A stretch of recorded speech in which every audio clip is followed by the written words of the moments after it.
ठीक है।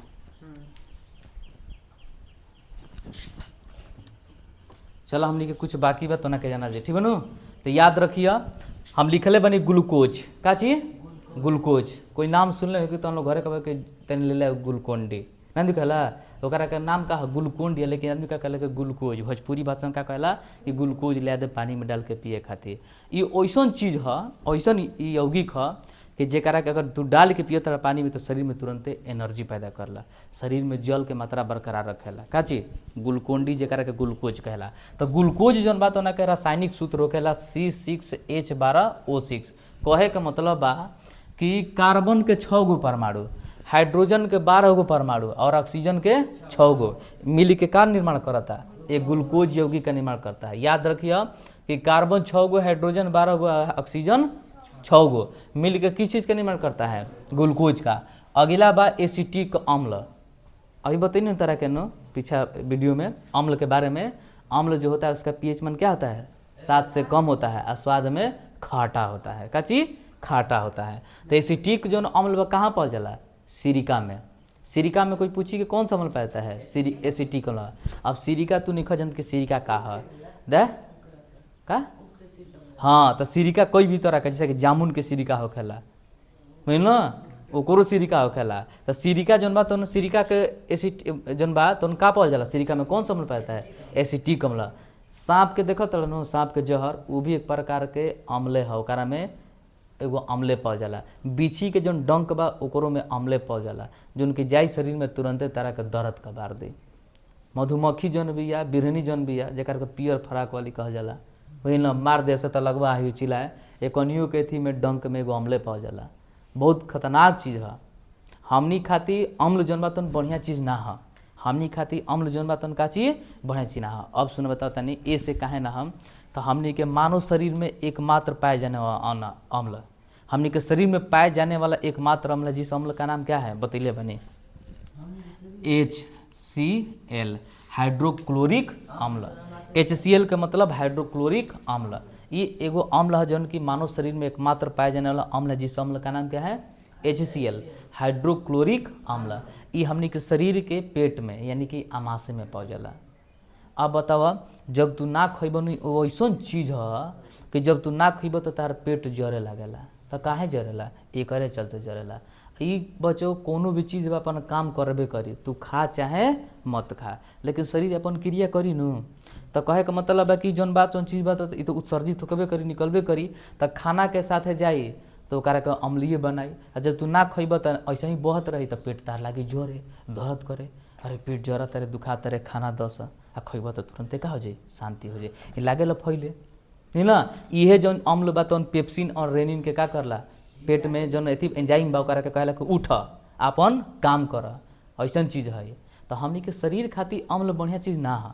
हमनी के चीज बढ़िया छार, याद चीज छार, अम्ल हमनी खातिर बढ़िया चीज ना है, ई दिमाग में रखेला। का चीज के छार। अब पूछे कि भाई ई का है, तो हमनी के शरीर में सबसे ज़्यादा काम पावल जाला, जोना के चलते हमनी के खड़ा बन जा, चलत जा, खून। का चीज ब्लड, जेकरा के आदमी रक्त कहेला, जेकरा के लोग हीमोग्लोबिन कहेला। हमनी के शरीर में, मानव शरीर में 5 से 6 लीटर का पावल जाला रक्त। आ रक्त जौन बा तो एकर पीएच जौन मान बा, हमनी के जन शरीर में खून बेकर पीएच मान 7.4 होला। अरे भाई तो ये अम्लीय है कि क्षारीय है, ये तो क्षार है, हमनी खातिर उपयोगी बा।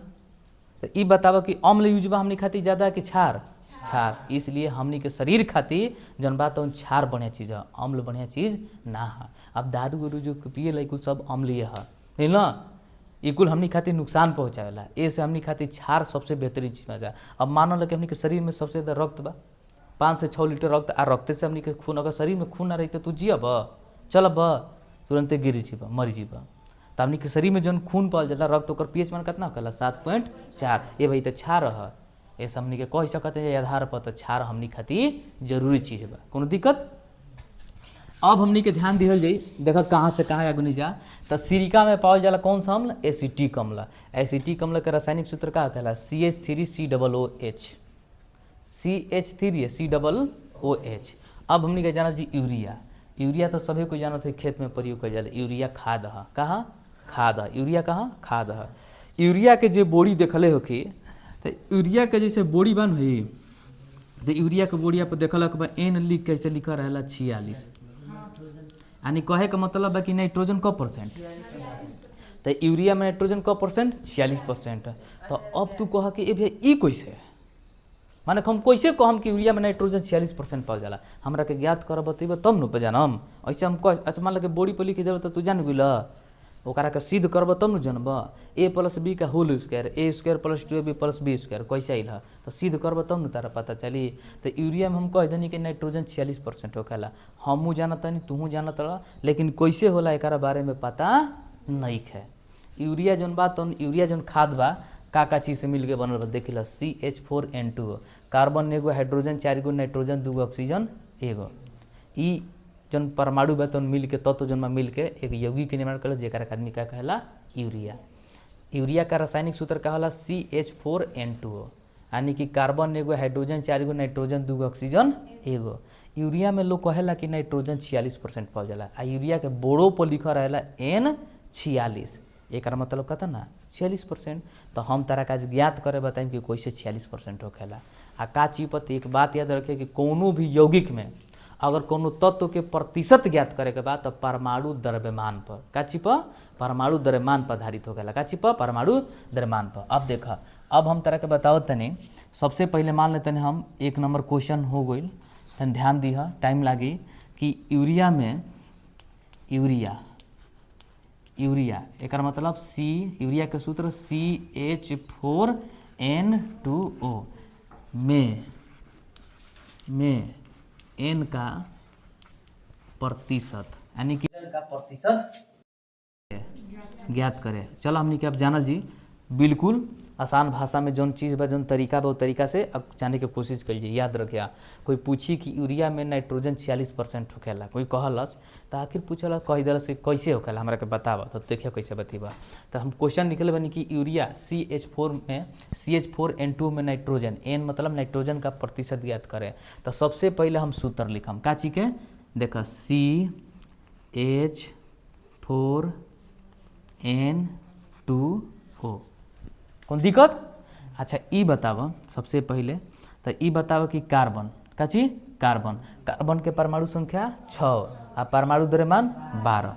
तो बतेबे कहनी कि का चीज पर लेकर चले के परमाणु द्रव्यमान पर, आ परमाणु द्रव्यमान को किसे सूचित किया जाता है, A से, A = P + N, यानी कि नाभिक में प्रोटॉन और न्यूट्रॉन के संख्या के योगफल को हम क्या कहते हैं, परमाणु द्रव्यमान कहते हैं। यानी कि प्रोटॉन और न्यूट्रॉन के दोनों के जोड़ दिला पर जो आवेला ओकरे के आदमी कहला परमाणु द्रव्यमान। तो कार्बन के जन परमाणु द्रव्यमान होखेला, द्रव्यमान संख्या कितना होखेला 12, आ परमाणु संख्या कितना होखेला 6, तो 6 दूनी 12। हाइड्रोजन के कितना होखेला परमाणु द्रव्यमान 1, तो ई भाई जब 4 गो बा तो 4 न होखी, यानी कहे का मतलब है कि 1 बा तो गुणे 4, यानी कि 4 न होई। कार्बन इजा 1 बा, मानो कार्बन इजा 1, देख ले 1 कर देनी, कोई दिक्कत। कार्बन 1 बा तो 1 × 12 परमाणु द्रव्यमान। हाइड्रोजन को बा 1 आ 4, हाइड्रोजन 4 गो बा तो 1 × 4, यानी कि माने कि परमाणु ऐसे मान लो ना 4 आ गुणे 1, 4 का हो गई 4 गो बाटे, आ परमाणु द्रव्यमान कितना होखेला 1 होखेला। परमाणु संख्या भी 1 होखेला, परमाणु द्रव्यमान भी 1 होखेला लिखो बनो। अब क्या कहता है नाइट्रोजन को बा, अब बताओ कि नाइट्रोजन आ परमाणु 14, तो 14 दूनी, तो हम खाली 14 लिखते नहीं, बाद कर्म तो 28 हो जाए, कौन दिक्कत। ऑक्सीजन को बा 1, तो परमाणु संख्या 8, तो परमाणु द्रव्यमान 16, कौन दिक्कत। देखिए ध्यान से, अगर ना समझ में तो पूछे खातिर कोनो एकदम बिल्कुल एथी बाटे छूट बात, जरा जबन मन करी तब पूछ सकेला। याद रखिए, तो हमनी के CH4N2 में हमनी के लिख लें जा कि एकर परमाणु द्रव्यमान खतना होला।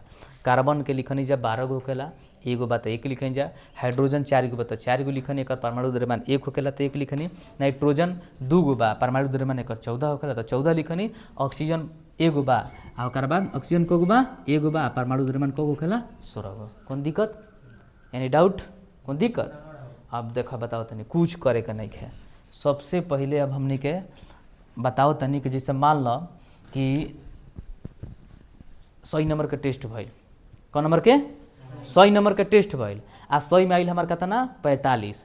तब कोई पूछी कि परसेंटेज ज्ञात कर, कि तहार कितना परसेंट रिजल्ट आइल बा। तो 100 तो बच्चों कोनो भी चीज़ अपने आप में 100% के वैल्यू है, तो डायरेक्ट 45 का है। अगर मान लो कि 600 में अगर मान लो कि 400 तो कितना परसेंट है, तो कुछ नहीं के करे के, जो नंबर के टेस्ट भइल बा ओकरा के उतना नीचे लिख, कितना ओकरा के नीचे लिख। अगर मान लो कि 600 के टेस्ट भइल बा तो 600 नीचे लिख, आइल कितना बा 400। अब कोई कहता कि तनी प्रतिशत ज्ञात करके दिखाओ कि को परसेंट रिजल्ट आइल बा, तो गुणे 100 करब तो आंसर आ जाए। कौन दिक्कत, वही पर आधारित हमने की हो बनाओ जाए। सबसे पहले क्या कर जी, कुल ही के जोड़ल जाए, का चीज जोड़ल जाए। तो अब बताओ तनी देखा जाए, हाँ हो गए 12 एकम का चीज 12 एकम 12 प्लस 14 अथी 4 एकम 4 आ प्लस 14 दूनी 28 आ प्लस 16 आ काची के ज्ञात करे के बा नाइट्रोजन। तो नाइट्रोजन कगो बा 28 गो, कगो 14 दूनी 28 क दिन ऊपर नीचे भी लिखा गई ऊपर भी, तो इसके कुली में सब आई आ जोना के ज्ञात करे के बकर के ऊपर। कौन दिक्कत। तो अब बताब कि अब है जोड़ल जी तभी कगो हो गई। अब बताब कि हो गई 28 गो, 28 गो आई कितना हो गई हैं 28 गो 4 गो 32 गो, 28 गो 4 गो 32 गो, 32 आ 6 कितना 38, 38 आ 10 48 आ 2 50 आ 10 60, कितना 60, यानी कि टोटल कगो हो गई परमाणु द्रव्यमान 60 गो।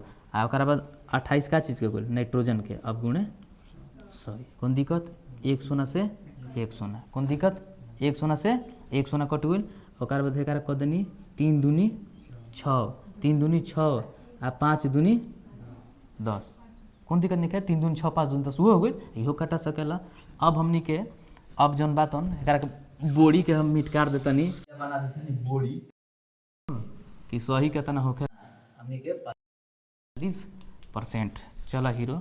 तो अब हमने कितना, अब कितना हो गई 28 आ गुणे बटन कहता ना, कौन दिक्कत।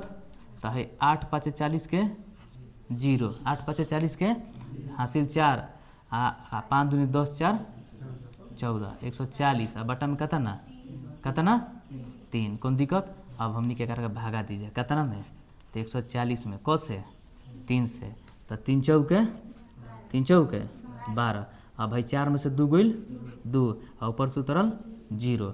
अब 36 18, फिर कहता ना 2, फिर बोलो फिर कितना 36 18 निकाल गई 46, एक के ना ले जाला कितना परसेंट आ गई 46 हो गई। तो यूरिया में नाइट्रोजन कितना परसेंट पाया जाता है। कौन दिक्कत। याद रखे कोनो भी यौगिक में जब कोनो तत्व के प्रतिशत ज्ञात करे के बाद परमाणु द्रव्यमान पर लेके बने उतारा, समझ में आई लो। कौन दिक्कत।